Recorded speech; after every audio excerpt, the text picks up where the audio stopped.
हल षष्ठी व्रत की कथा। प्राचीन काल में एक ग्वालिन थी जो गर्भवती थी और जिसका प्रसव काल बहुत ही निकट था। एक तरफ ग्वालिन अपनी प्रसव पीड़ा से व्याकुल थी तो दूसरी ओर उस पीड़ा में भी उसका मन गाय भैंस का दूध बेचने में लगा हुआ था।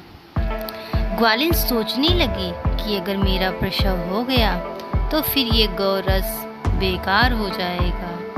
इसलिए फटाफट उठी और सिर पर दूध दही मटकी रखकर बेचने के लिए निकल पड़ी। रास्ते में वह किसी झरबेरी की ओट में चली गई, वहाँ जहाँ उसने एक पुत्र को जन्म दिया। बच्चे का जन्म देने के बाद उसका मन दूध दही आदि चीज़ों में बेचने में लगा हुआ था, तो वह बच्चे को वहीं कपड़े में लपेटकर छोड़कर चली गई और गाँव वालों को दूध दही बेचने के लिए निकल दी। संयोग से उस दिन भाद्रपद मास की कृष्ण पक्ष की षष्ठी तिथि यानी हल षष्ठी थी। गाय भैंस के मिश्रित दूध को उसने भैंस का दूध बताकर पूरे गांव में बेच दिया। उधर जिस झरबेरी के नीचे उस बच्चे को छोड़ा था उसके पास ही एक किसान ने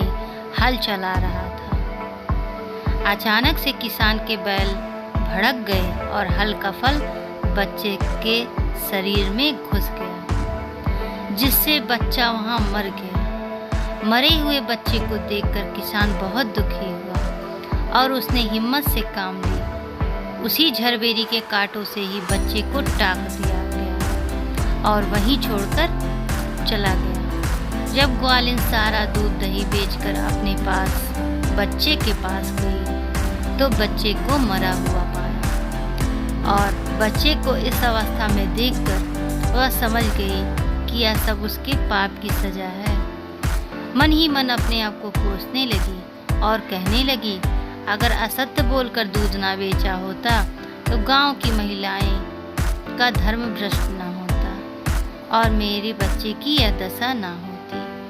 उसने गांव वालों से कहा, जाके पूरी सच्चाई बताई और अपने बातों का प्रायश्चित किया, गलत बातों का प्रायश्चित किया। ग्वालिन तुरंत उठी और गांव की महिलाओं को सारी बात बताकर माफ़ी मांगने लगी और इस करतूत के बाद मिले दंड के बारे में बताने लगी। गांव की महिलाओं को ग्वालिन पर बहुत ही रहम आ गया और उस पर रहम खाकर उसने उनको क्षमा कर दिया। जब ग्वालिन गांव से निकलकर अपने बच्चे के पास पहुंची तो उसका बच्चा जीवित हो गया।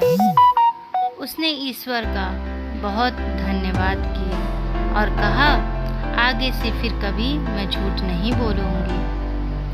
इस व्रत में आपको भैंस का ही दूध दही घी ये सब सेवन करना चाहिए। गाय के दूध का उपयोग इसमें बिल्कुल भी नहीं करना चाहिए। हमारी वीडियो अच्छी लगी हो तो लाइक सब्सक्राइब जरूर करिए। Thank you.